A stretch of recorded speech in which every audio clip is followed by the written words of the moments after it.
we're gonna make some salsa. Yeah. All right, so we're gonna be using the low profile 64-ounce container today. This is the container that comes standard with the 3500 Vitamix. I'll touch on that here shortly.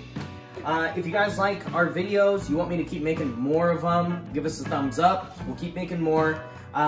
Subscribe if you want to be notified of the new videos. So tips, tricks, recipes, you know, things like that. We're going over all those things. So if you want to know when we release a new video, definitely subscribe.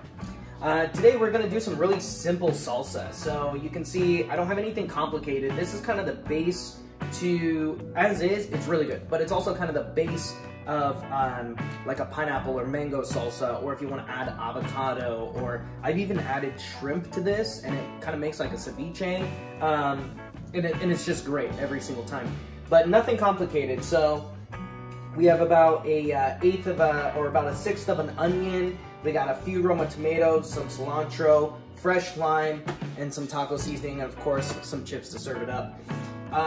I have the 3500. This is the one, this is my personal machine. This is the machine that I use in my demonstrations. I recommend this to my friends and family. I love this machine a lot. So if you're considering getting a Vitamix, this is our top of line model, and I love it. I have not been disappointed in the least. With the recipe app, there are a ton of other salsa recipes on the app that you can definitely access. The one that I'm doing here is even less ingredients than most of those salsa recipes. So you definitely don't need to go to the store and buy anything special, okay? So the way that salsa works, and you'll find this with other ingredients, is you blend the finer ingredients first.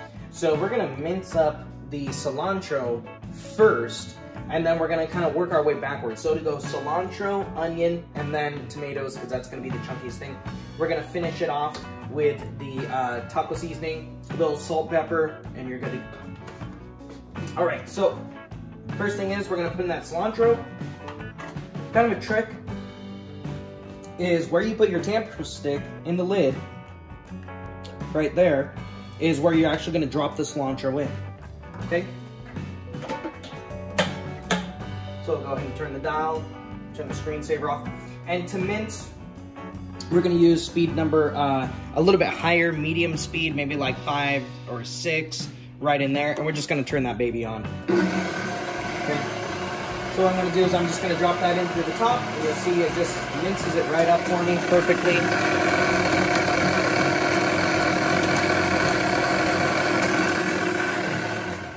We're gonna turn that down to speed number 3. Okay, and then I'm just gonna go ahead and drop in this onion right through the top there as well.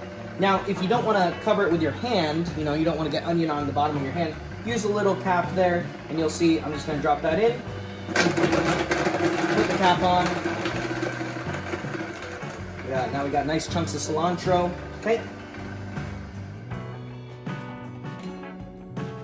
And let's go ahead and add in those Roma tomatoes. Now for this one here, I'm gonna use the pulse feature, okay?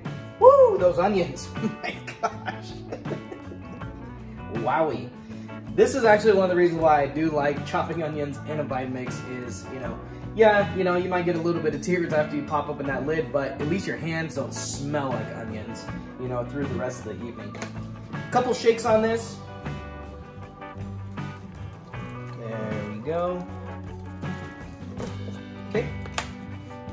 If you like yours a little spicy, at this point I would add in that jalapeno.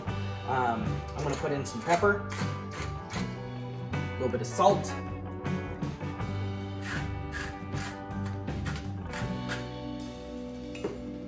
and we're gonna go ahead and put in, I like lime a lot, but I found that a lot of people don't like it as much as I do. So I would start off, you can always add more to this. I would start off with squeezing a half a lime in there. Personally, I'll probably end up putting the whole lime in there, but you know, like I said, not everybody likes as much lime as I do. Perfect.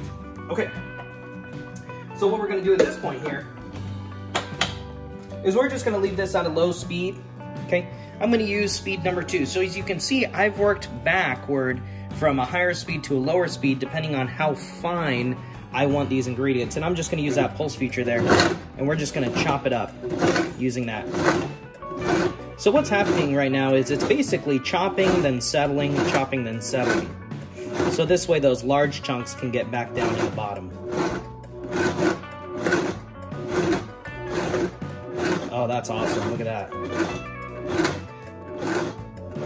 So as this is going, it's basically just mixed everything together for me.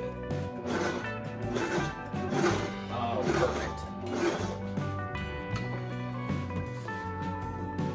All right, so you see here, look at that. Beautiful, chunky salsa, okay?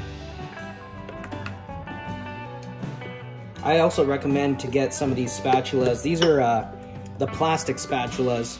I love these a lot. I've actually been using these same spatulas. You'll see me use these in my demo. And they're plastic, not silicone. So the silicone ones that I found is, you know, even though the blades in this are not really sharp, the tip of the blade has, it is sharp.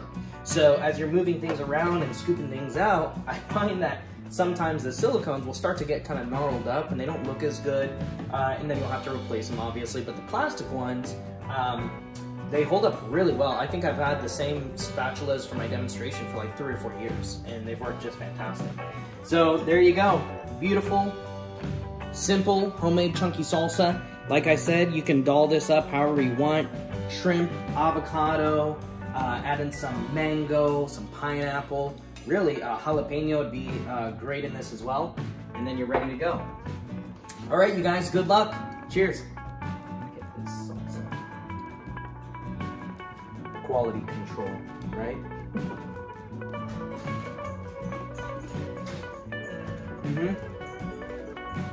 Nailed it.